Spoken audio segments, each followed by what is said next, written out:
चुनाव के खेल में एक बड़ा मोड़ आ गया है। सुप्रीम कोर्ट ने कहा एसआईआर पर दखल नहीं, मतलब फैसला अब सीधे चुनाव आयोग के हाथ में है। नमस्कार, मैं हूं सिद्धार्थ, आप खोल चुके हैं संवाद लाइव। आज हम जानेंगे कि इस फैसले का असर किस पर पड़ा और क्यों एसआईआर से ममता बनर्जी की चिंता बढ़ी है। सबसे पहले कोर्ट का फैसला क्या रहा। जस्टिस सूर्यकांत और जयमल्या बागची के बेंच ने साफ कहा कि वोटर सूची की सफाई यानी एसआईआर स्पेशल इंटेंसिव रिवीजन पर सुप्रीम कोर्ट दखल नहीं करेगा। यह चुनाव आयोग का विशेष अधिकार है। कोर्ट ने क्या कहा जो चर्चा में आया। कोर्ट ने याचिकाकर्ताओं से पूछा, आप चाहते क्या हैं, क्या हम पूरी जिम्मेदारी ले लें। साथ ही कोर्ट ने कहा कि कुछ लोग अवैध रूप से हैं और उन्हें डर है। कहा गया कि अगर कोई बिना नोटिस हटाया गया तो कम से कम 100 ऐसे नाम दीजिए। तीसरा, बिहार का डेटा भी सामने आया। कोर्ट ने चुनाव आयोग से कहा कि बिहार की 3.66 लाख वोटर रद्द और 31 लाख जोड़े जाने का पूरा डेटा दें। यह दिखाता है कि एसआईआर का असर वास्तविक जगहों पर क्या हुआ। चौथा पॉइंट है राजनीतिक असर, खासकर ममता और टीएमसी पर। टीएमसी ने कहा था एसआईआर मुस्लिम वोटरों को टारगेट कर रहा है, लेकिन कोर्ट की टिप्पणी ने उस दावे को कमजोर किया। विश्लेषकों का मानना है अगर बांग्ला में एसआईआर लागू हुआ तो टीएमसी के वोट बैंक पर असर पड़ सकता है। अंत में अगली सुनवाई कब है? 9 अक्टूबर रखी है, लेकिन मुख्य बात यही है अब फैसला चुनाव आयोग पर है, ना कि कोर्ट पर।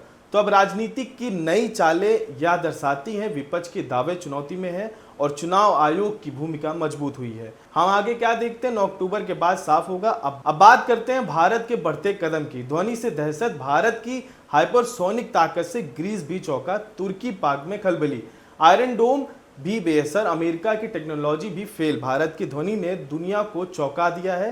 ग्रीस ने कहा यह है असली गेम चेंजर और अब तुर्की पाकिस्तान की नींद उड़ चुकी है।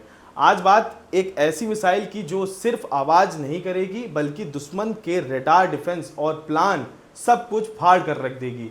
हम बात कर रहे हैं भारत की नई हाइपरसोनिक मिसाइल ध्वनि की। इस पर दुनिया की नजर है और सबसे ज्यादा चौंका है ग्रीस। ध्वनि को भारत का डीआरडीओ विकसित कर रहा है। यह hypersonic technology demonstrator vehicle HSDTV का हिस्सा है। इसका रफ्तार होगी मैक 5 से मैक 6 यानी 7400 किलोमीटर प्रति घंटा तक। मतलब ये मिसाइल दुश्मन को सोचने तक का वक्त नहीं देगी।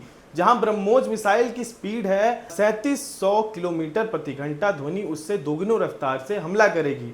और इतना ही नहीं, थर्ड आयरन डोम्स S-400 जैसी एडवांस डिफेंस सिस्टम भी इसे नहीं रोक पाएंगी। सवाल यह है कि ग्रीस क्यों चौंका हुआ है। ग्रीस की टॉप डिफेंस वेबसाइट पेंटा पोस्टगामा ने ध्वनि को बताया गेम चेंजर। उन्होंने कहा कि तुर्की को रोकना है तो भारत से ब्रह्मोस खरीदो और यह भी कहा भारत से मिलकर कोई प्रोडक्शन करो ताकि ग्रीस की डिफेंस इंडस्ट्री को भी ताकत मिले। भारत ग्रीस साझेदारी से क्या बदलेगा? विशेषज्ञ मानते हैं भारत और ग्रीस की ये सैन्य नजदीकी तुर्की और पाकिस्तान दोनों के लिए सिरदर्द बनने वाली है। ब्रह्मोस जैसे घातक हथियार अगर ग्रीस के पास जाते हैं तो एजियन सागर में तुर्की की बढ़त रुक सकती है। भारत का दबदबा बढ़ेगा। ध्वनि सिर्फ एक मिसाइल नहीं, ये भारत की तकनीकी ताकत है, उसकी रणनीति सोच और दुनिया में उसका उभरता दबदबा दिखाई देता है। डीआरडीओ के मुताबिक 2025 के अंत तक ध्वनि अपनी पहली उड़ान भर सकती है और एक बार ये लॉन्च हो गई तो सिर्फ रफ्तार ही नहीं, भारत की आवाज भी दुनिया को सुनाई देगी और याद रहेगी।